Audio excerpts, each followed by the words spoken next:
We like to be seen. I don't know, well, I will do this, show of hands. How many of you in here would consider yourself an extrovert? You know, introvert, extrovert. How many of you are extroverts, right? Now, come on, be honest. Extroverts should not have an issue putting their hand up, right? Should not be a problem for you. How many of you would say you're an introvert and then let me have you stand? No, you won't stand. Introverts won't stand. No. We love to be seen. Yeah. Look, she's not a happy girl right there. She is not a happy girl right there. I brought this morning in case some of you have not had a chance to be in front of the mirror yet. This could help you. Should have been in front of the mirror. And I don't care how old you are, you want to be seen. We got a picture this week from, see if we can make this work. Is this going to work? We're going to try it here. We're going to see what happens. This is my son Joe, 30 years old. Good. Lifting 457 pounds.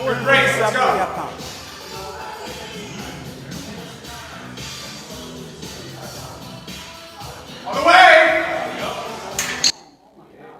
457 pounds. 457 and a half pounds is new personal record. The thing that struck me was that he filmed that video and he sent it to his mom and I. I mean, I'm not into weightlifting. I ask him every so often how he's doing, but he made a point to shoot the video and send it to us because it's his personal record. Because when we do something good, we want to be seen. Kids all the time are asking moms, "Mommy, can you see me? Can you see me? Look at me," right? It's out there. It happens. Kids want to be seen. And then somewhere, I think we grow up and we think it doesn't really matter if we're seen. And I might suggest you this morning, if you feel that way, you're probably deceiving yourself. I bet you want to be seen. Even if you're an introvert, you want people to notice. And we're going to talk about that this morning because when we don't feel like we're noticed, it does something to us. It messes with us. Doesn't really matter. For some of us, it's not like I need everybody to see. I need a certain someone to see. If this day went unrecognized, why did we create Mother's Day? Well, some of us have joked for a long time it's a Hallmark holiday, right? It's an occasion to go out and spend some money on cards, flowers, gifts, whatever, to what? To view moms, so that moms can be what? Appreciated, seen, valued, right?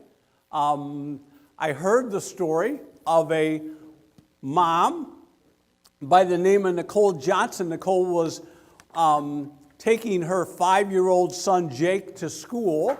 She's crossing the street holding Jake's hand, and the crossing guard says, "Hey, good morning, Jake. Who is it that you've got with you today?" And you know what Jake said? Jake said, "Nobody." And the crossing guard sort of laughed and said, "Oh my goodness, nobody?" Trying to elicit a response. And Jake hung on to his answer that nobody. And sometimes that's how moms feel. Nobody. Sometimes moms feel like they're nothing more than a clock. "Hey, what time is it, Mom?" You can't read, you don't have a phone, right? "What time is it, Mom?" Sometimes moms feel like they exist to simply fix things. Things come to them broken, right? "Hey, Mom, can you fix this? Mom, can you make this right?" Sometimes when kiddos are little, it's something tangible, and then as our kiddos get bigger, we're trying to fix what? You're trying to fix hearts from somebody who got dumped. You're trying to fix a spirit from somebody who didn't get asked to prom. You're trying to fix something deeper from somebody who got rejected. Moms are fixers, right?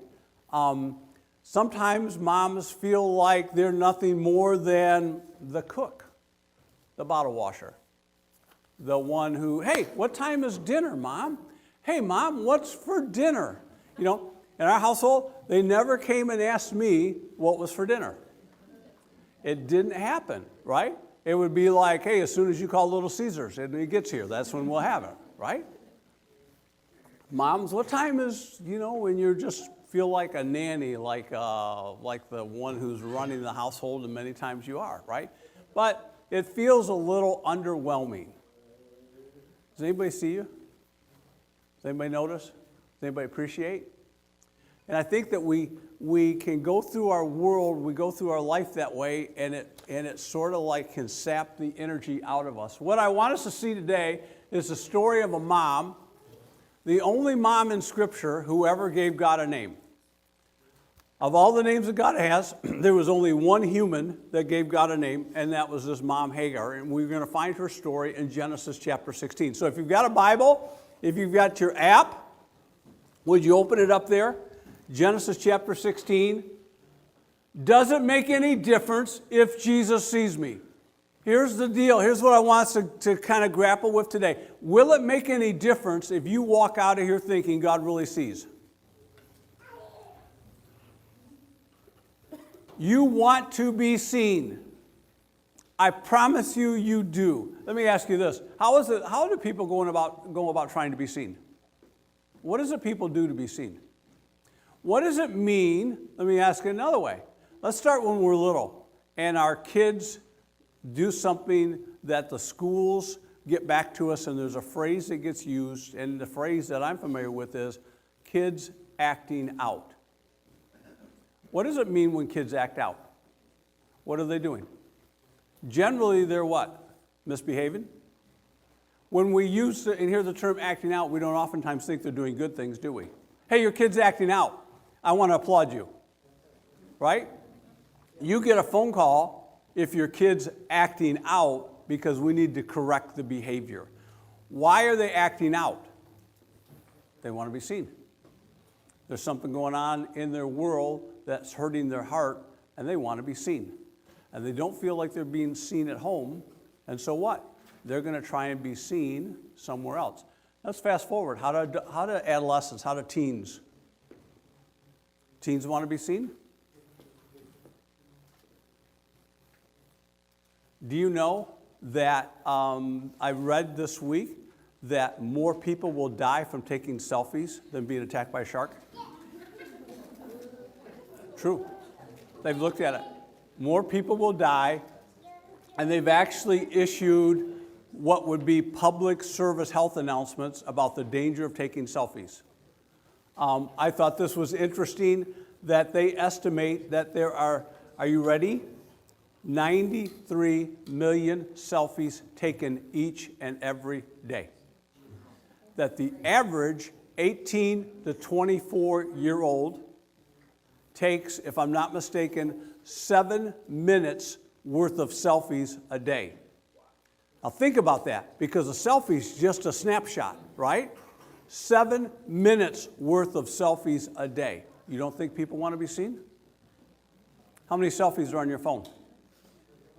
If we got your phone out and just scrolled through the pictures you've taken, what are you taking pictures of? Taking pictures of yourself? Taking pictures of your kids doing stuff? Why are you doing that? Because you want to be noticed. You want to be seen. Let's move past them. How do adults want to be seen? Adults want to be seen? Do you care if people notice you? Some of you don't, but think about those who are driven to succeed. Why is that? Why is it that you're trying to climb that corporate ladder? You want to be noticed? Want to be seen? Want to be appreciated? Want to feel like you're valued? Do you ever feel depressed in your spirit when you don't feel like you're of value to the company? When you don't feel appreciated? Am I hitting any bells? Because before we dismiss this like I don't care if anybody notices me or not, I want you to be honest with yourself and say that you're probably lying to yourself.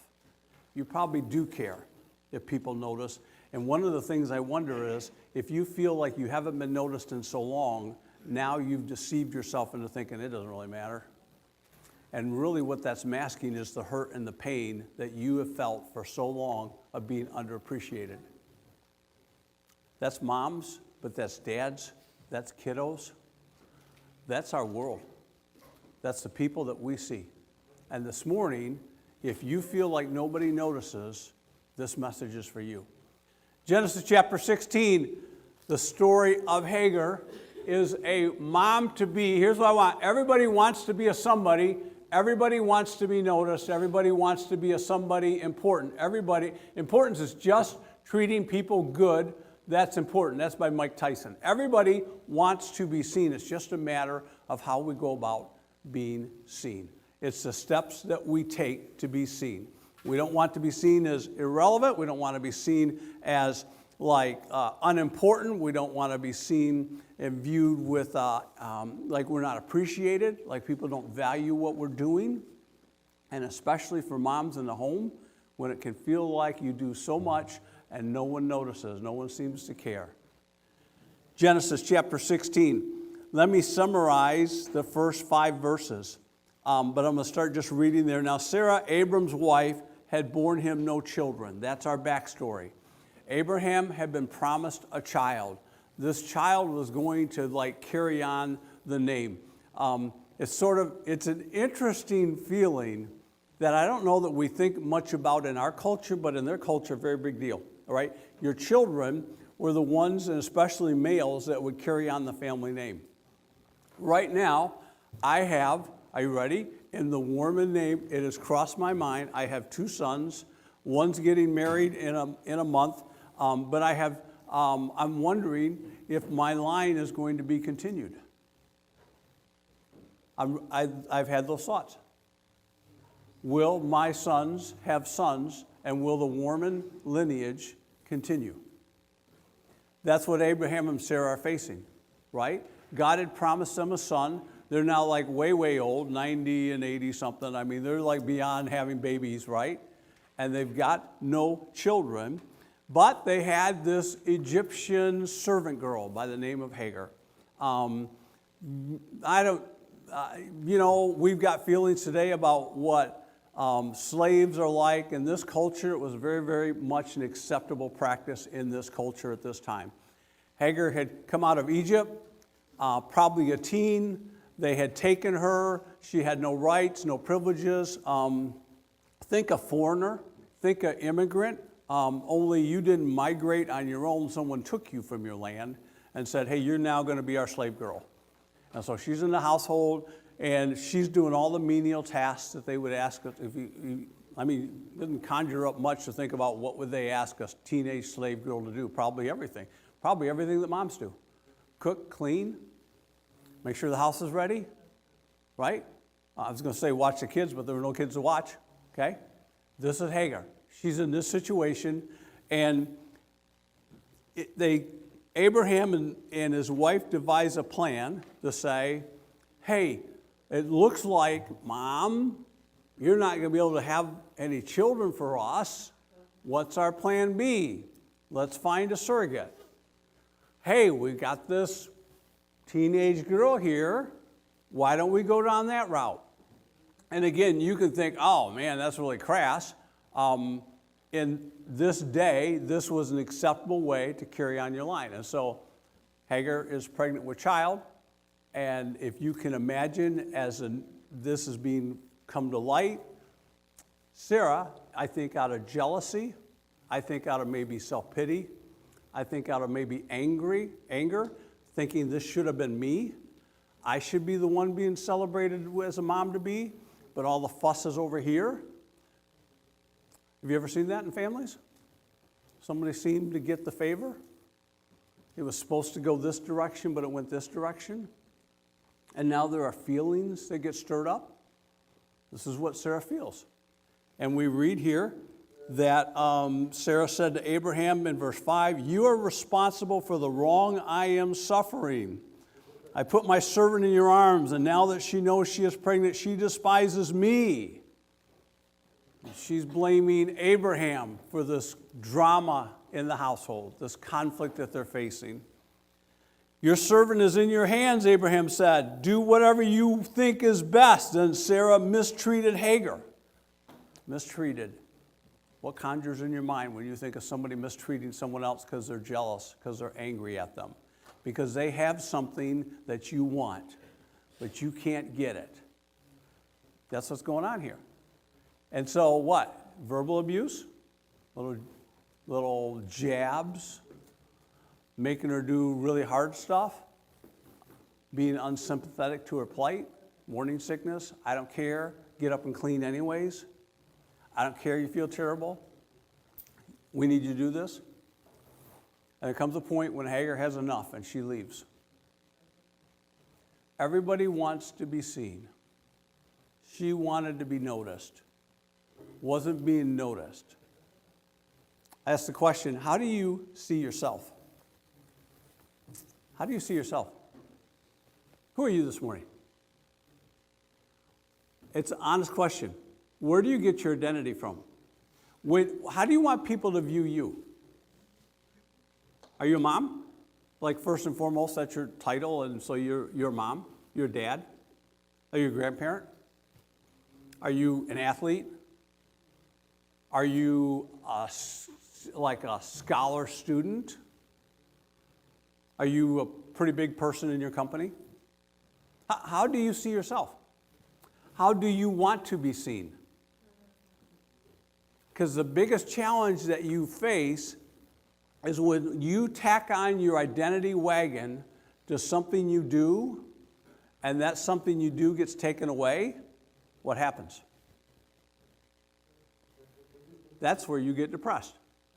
That's where you feel all kinds of sadness because your identity has been removed from you. And you find out, well, is that really who I was? Why do retirees struggle so much at being in retirement? They love not having to go to the office anymore, but part of their identity was what? Their job, their title, their position, and that's gone. What do they do now? How do they replace that? Women, when your kids grow up and they leave the house, and they, as my wife said, she found some quote by some author that's like, what was it like? You're not doing? Not an empty nester, I'm a bird launcher. Not an empty nester, I'm a bird launcher. When your birds launch. Why is that hard? Isn't that what you're trying to do, is get your kids out of the house? Trust me, that's what you're trying to do, is get your kids out of the house. You don't want your 35-year-old in the basement. You just don't, okay? But then they go, and they're out of the house, and you feel this what? What's this spirit that you've got inside you? Where's it coming from? Could it be that you've tied so much of your identity into your children that now when they leave, you don't have anything?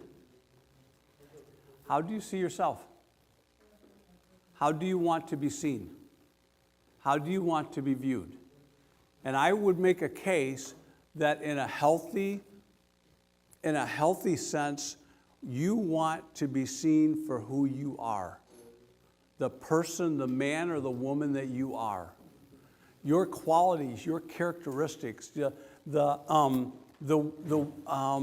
it's not about, hey, I'm a pastor, hey, I'm an umpire. It is, hey, I'm Mike. That's my name, Mike. And I've got some certain skills, and I've got some certain fears, and I'm wired a certain way, and that's who I am. And I want to be loved for who I am. I want to be appreciated for who I am, not what I can do. Is that true for you? I bet you it is. I bet you it is. And you know it, because if whatever it is that you do gets taken away, if it gets taken away, you'll be fine. If it's not healthy, you will suffer. And so Hagar has got this child, and she's at war with the woman who wants what she has but can't have it. And she's had enough, and we read here in the text that she fled from her. End of verse 6. So verse 7, the angel of the Lord found Hagar near a spring in the desert. It was a spring beside a road to Shur, And he said to Hagar, Hagar, a servant of Sarah, where have you come from and where are you going? And she said, I'm running away from my mistress. Then the angel of the Lord told her, go back to your mistress and submit to her. And the angel said to her, added to her, I will so increase your descendants so they will be too numerous to count. And the angel of the Lord also said to her, you are now with child, and you will have a son, and you shall name him Ishmael, for the Lord has heard of your misery. He's going to be a wild donkey of a man, and his hand will be against everyone, and everyone's hand will against him, and he will live in hostility toward his brothers. And so she gave this name to the Lord, who spoke to her, you are the God who sees me. For she said, I have now seen the one who sees me. And that is why the well was called Beer Lahai Roy. It is still there between Kadesh and Bered. I would just make a couple of things from the text, and then we'll be on our way. One of the things I want us to understand is when things get hard, it's natural to want to run. And I just want to say that. If you find yourself in difficult situations and you want to get away, I love the Southwest commercials. Absolutely love them. Been watching them again this week. There's the one, you remember the one, they're obviously on a date and the gal is in the guy's bathroom and she opens up the vanity mirror and she checks out his toothpaste. And then like she accidentally hits the shelf and they all come crashing down and they go, do you want to get away? It is, when times are hard, you want to run. Moms, when times are hard, you want to run. How many moms want peace and quiet today? Be honest, right? Why do you want peace and quiet? You just want to get away. You just want a little calm. It's natural. There's nothing wrong with it, okay? It's a natural byproduct of the stress and feeling like, man, I just got to get out of here.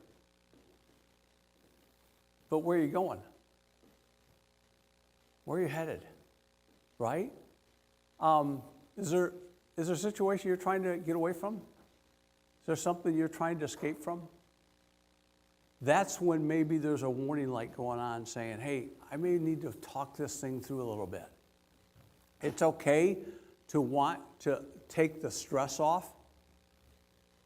I would say you're in a dangerous spot when you're looking to just run away from it and get out of it. One of the interesting things about this passage that I wanted to connect the dot, because some of us may not be aware, is everything that's happening in the Middle East is coming from this story. This son that Hagar eventually had was named Ishmael. Ishmael was born of an Egyptian mom and a Jewish father, Abraham. He would go on to be, when God prophesied, when he said, you're going to be the father, your son's going to be the father, it's going to be a great nation. That is the whole Palestinian tribe, if you will, that's over there in the Middle East. If you know the story, you know that Abraham and Sarah eventually had a son, and they called him Isaac. And he became the father of son of Abraham and of Jewish descent, who feels like, as the firstborn Jewish son, that they are entitled to the land. So the Palestinians under Ishmael feel like, wait, but he was the firstborn son. As the firstborn son, he has full right to the land. And the Jewish contingency would say, but he wasn't a full Jew. Isaac was the full Jewish son. Isaac is the son of promise. And so this conflict's been brewing for a long, long time. Somewhere in the early 1900s, the Turks had the land. Turkey ended up kind of losing the land to Great Britain. Great Britain allowed the Jewish people to begin to come back into the Middle East land. As I was reading an article on it this week, Great Britain was sort of like over it, ruling it, but loosely. And so within the land, gangs formed, both Jewish and Palestinian gangs. Out of that, One of the gangs was what we now know and refer to as Hamas, rose up in power. Somewhere in there, the United Nations thought it would be a good idea to split the land and give half to what we know as Israel and half to the Palestinians. Israel was fine with that. The Palestinians rejected it because they feel like it's all our land, because our great-great-great-great-great-great-great-grandfather, Ishmael, was firstborn. We're entitled to have the whole land. Israel was saying, no, he was not the son of promise. The son of promise was our great-great-great-great. And so what you have today are two groups of people who look at that thing that we're looking at, the Gaza Strip and all that conflict, thinking we're entitled to the land because, and it all comes back to here. Ever want to get away? Life is hard. Life is very hard for a bunch of people. Not just you, all over the place. And the question becomes, when life is hard, what will you do? How will you handle the difficulties? Does it make any difference that this woman named God and gave him the name, the God who sees? Does God see you? I'm asking you an honest question this morning, where you sit. Does God see you?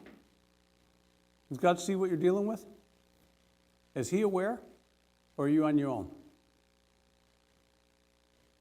When he looks from heaven, does he see? Or do you think you've been forgotten? Is your struggle, your challenge, the things that you're facing outside his notice? In the midst of her turmoil, this mom-to-be found that God was able and willing to see our struggles. I want to suggest to you that he sees. And when I say sees, I in my brain substituted the word sees for understands. He gets it. He knows. Hebrews says we don't have a high priest named Jesus who is unable to sympathize, Hebrews chapter 4, with what we're going through, but one who has experienced all of life and the challenges of life as we have. And he's one that we can come to with boldness in our time of need and there find grace and mercy to help. When you are caught in a tough situation, I want to ask you, where do you go? Who do you turn to? Who do you look to? Whose advice are you seeking? Does God rise to the level, or is God like the last resort? Does the Lord care enough to help, or are you just on your own? And it becomes very pragmatic in terms of like when you just, man, I don't even know what to say. We found last night we're just aware of a difficulty that arose in our family, and one of the first things I did was I prayed. There are things that are happening in your world that are outside your control. You can't fix it. Do you stew and do you worry? That's maybe an indicator. If you're like stressed and worrying about something, that's probably an indicator that you really are not trusting God to fix it, because you feel like you got to fix it, but you can't fix it. And so here's this inner turmoil going on. Does God care enough to do anything? Does the Lord see enough to want to like step in and give you wisdom on how to face something? We talked about last week, does the Lord maybe remove you from the situation or remove the situation or give you the strength to go through the situation? Jesus sees our struggles. He sees, I went back to the Gospel of John where we've been hanging out. He saw people's faith. He saw the crowd. He saw the blind man. He saw people crying over Lazarus. He saw Peter after Peter turned him in, denied him, cursed knowing him. It says that Jesus looked at Peter. And how do we know that the Lord looked at Peter? Because Peter looked back and saw Jesus looking at him. You know what I wish? Why didn't Jesus just stop Peter? Why didn't he just remove him from that situation? Why did Peter go through that hard time? Why didn't Jesus just stop it? Because if you can ask and answer that question, boom, what's the difficulty you're going through that you wish Jesus would just stop? I just wish you'd take this away. I just wish I wouldn't go through that. And one of the reasons, if I could give you one, that maybe you and I go through difficult times is so that on the other side of it, you know that the Lord got you through. And you can say to other people, you don't need to run. You can trust that God will get you through this. Here's what he did for me. I've seen that happen in my own life. 2 Corinthians chapter 1, if you want a passage, says that the God of all comfort comforts us in all our affliction, so that the comfort of which you receive, you might be able to tell other people about. Here's what I fully acknowledge. Some of you have never seen God's comfort. And so you have nothing to talk about. And that would be hard. And you know what I would honestly say to you? I would love to have a one-on-one conversation with you. Because all this is empty noise to you. Right? If you've never tasted, you've never experienced the comfort of God, you've got nothing from which to share. Now I want to do a really risky thing.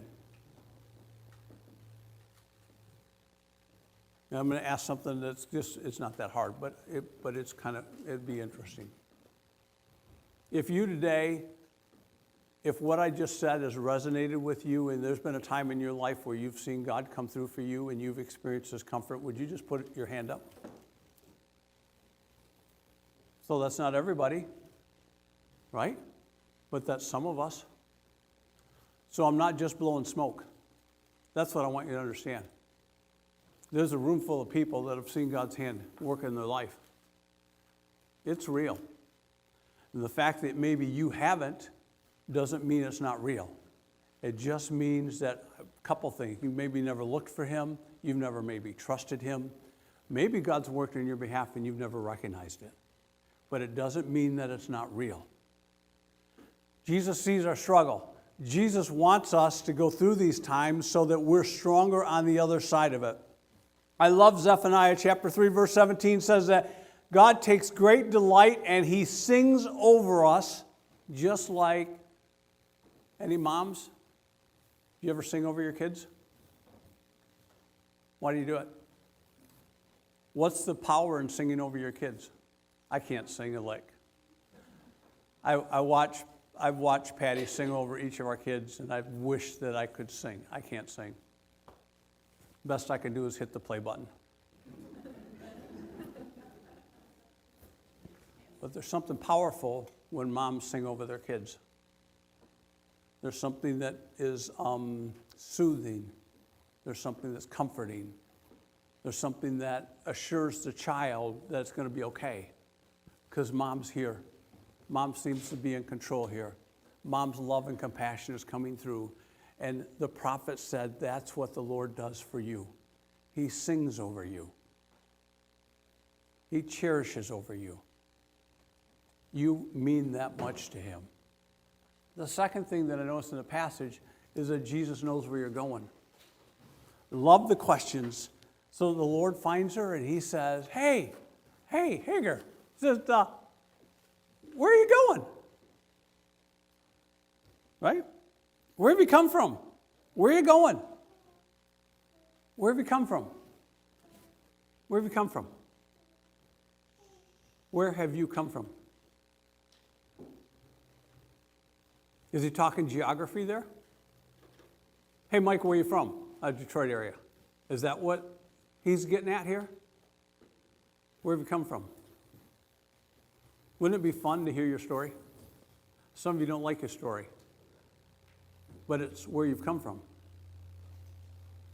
What was home like for you growing up? I didn't know till I was 39 years old that my dad didn't grow up in a traditional home.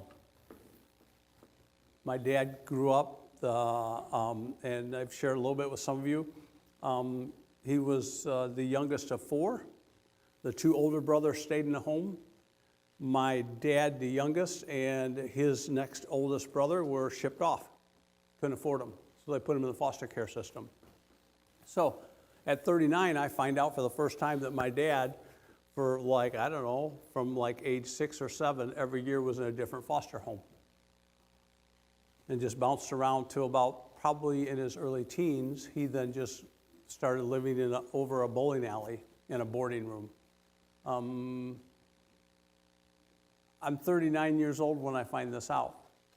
Because there were times where I wondered, well, is this what, Patty will tell you there were challenges that I faced not understanding that, you know what, my dad never had a dad.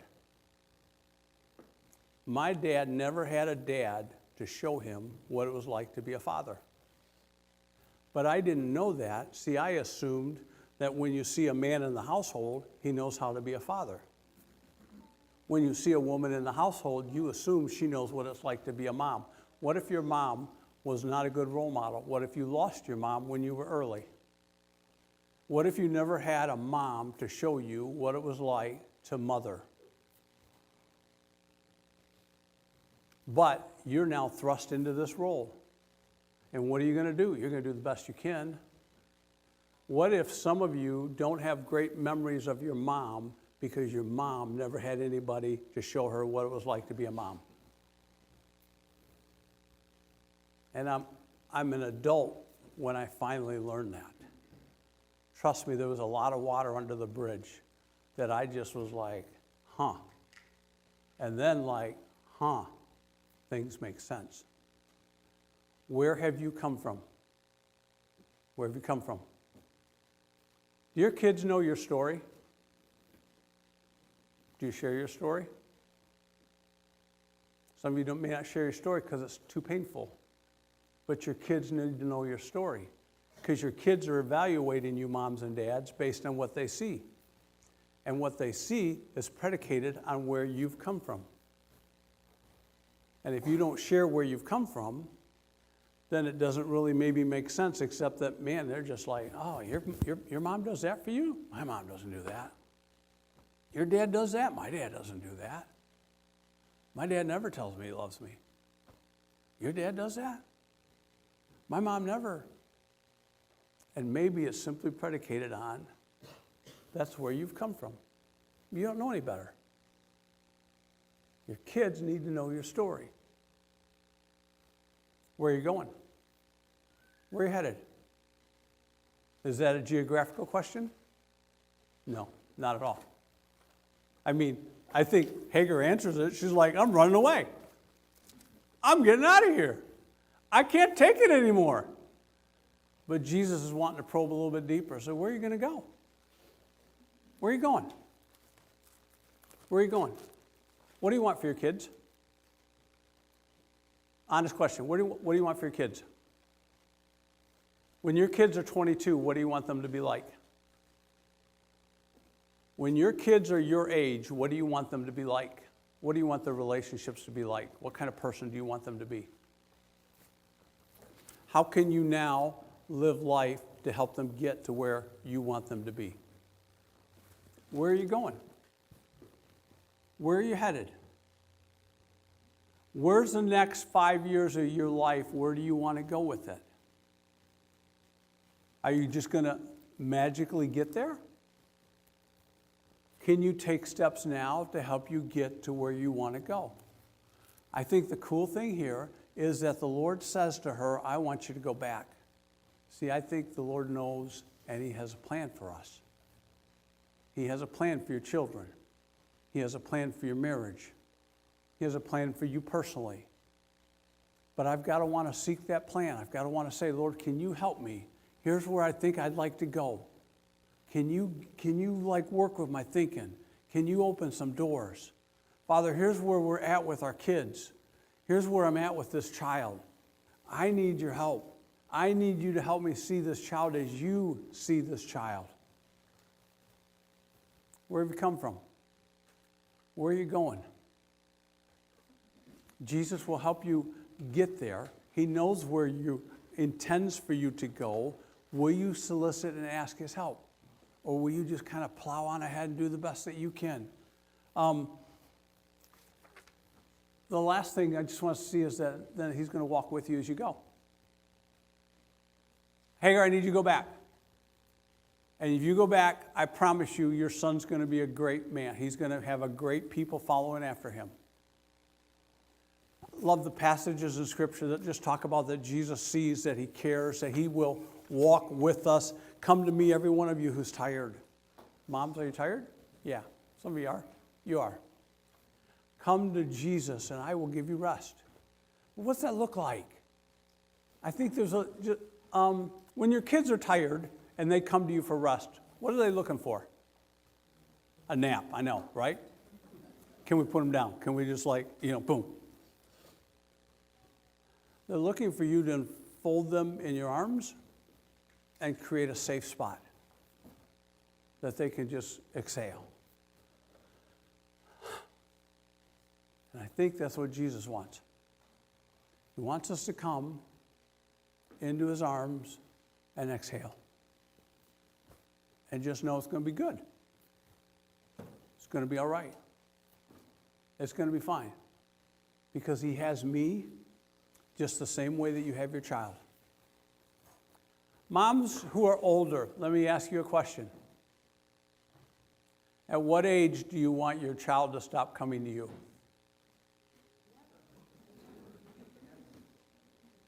Well, that seems a little goofy, doesn't it? But isn't it the truth? Is there ever an age where a mom would say to her child, "You're not welcome"? No. Your child will always be welcome in your arms. It doesn't matter how old they are. For some of you, it doesn't matter what they've done.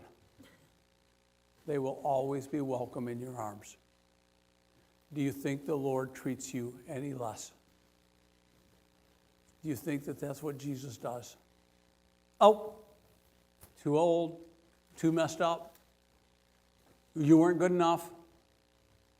You dropped the ball too many times. Can't believe you're coming back now. Is that what you think the Lord Jesus does? Because you know you wouldn't do it. Why do you think he would? And so if I could just encourage us to remember that I think this is what it means that Jesus walks with me along the journey. Maybe you haven't been walking with him. Today's a great day to start.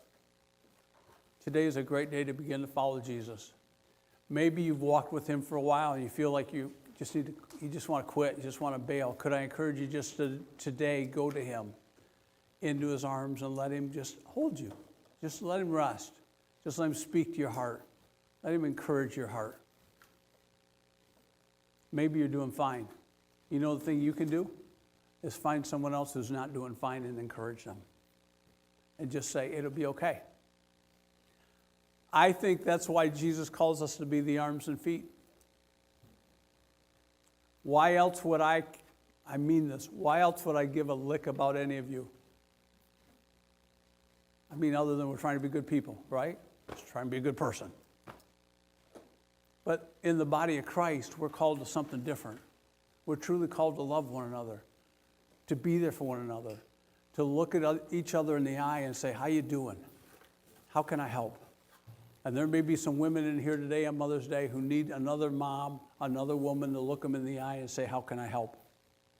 And some of you who are in that spot, you need to get your eyes off yourself and look around to see who can you help.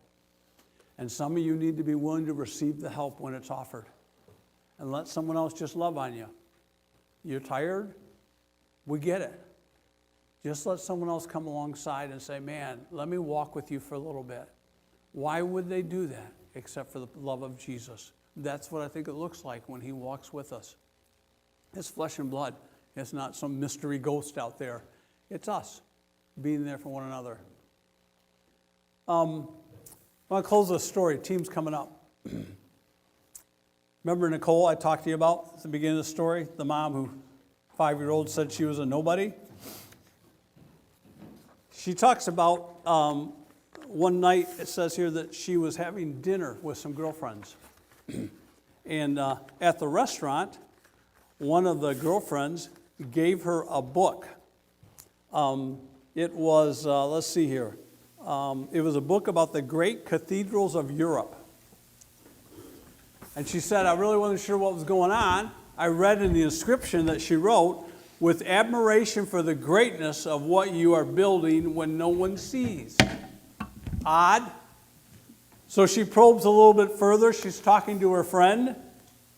And she said, you know, what I discovered in the book was this, that there's a story of a certain rich man who visited a great cathedral. And there in the midst of the great cathedral was a guy that was carving a tiny bird on the inside of a beam. And as the story goes, the rich man said, why are you doing this when no one's going to see this? This seems absurd that you're going to this much trouble to carve this bird into this beam and high up in the rafters that no one is going to see. And as the story goes, the worker replied, because God sees. Because God sees. And so Nicole says that after reading that, I closed the book. And it was almost as if I heard God whispering to me, I see you. I see the sacrifices that you've made. I see the meals that you prepare and love. I see the boo-boos that you fix when no one else seems to be there. I see you. And it was like the Lord was saying, no act of kindness that you've ever done, no sequin you've sewn on, no cupcake you've baked, no last-minute errand is too small for me to notice and smile over. You are building a great cathedral, but you can't see it right now. But I can. Could I encourage you, moms, that you're building a great cathedral, and you feel like no one sees, but Jesus sees. He sees your acts of labor. He sees the love that you show. And no act, no small, done in His name will not go unrewarded. That's what you do, moms. You're raising the next generation to be great people, to be people that make a difference in their world. And if that's the act you do, there's nothing greater that you will do. God bless you. You guys lead us.